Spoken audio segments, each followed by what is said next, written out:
Arriving for an emergency summit facing a historic threat. NATO leaders under pressure to ease Ukraine's suffering, so far unable to deter the Russian onslaught. Nobody can feel safe now.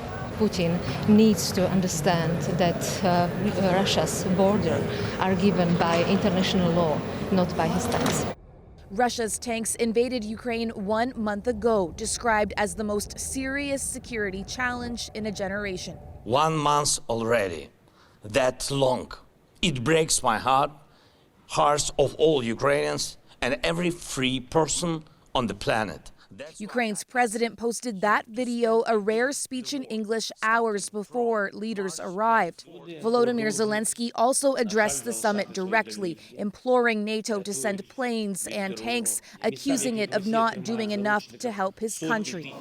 NATO is sending defensive weapons, but worries over escalation mean the alliance is hemmed in.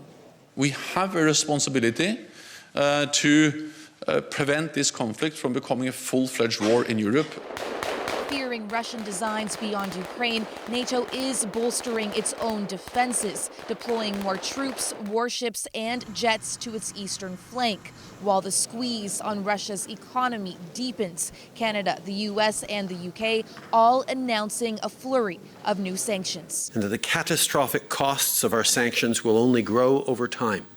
A whirlwind day of extraordinary diplomacy, Western leaders eager to show a united front. NATO has never been more united than it is today. Putin is getting exactly the opposite what he intended to have as a consequence of going into Ukraine.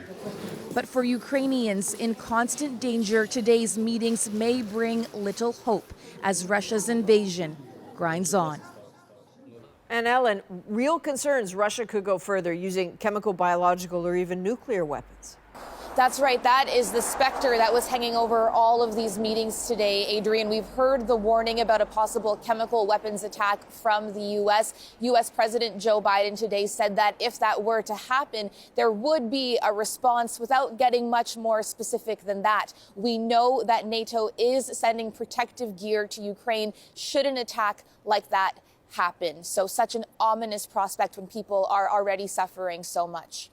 Indeed. Ellen Morrow in Brussels tonight. Thank you, Ellen. You're welcome.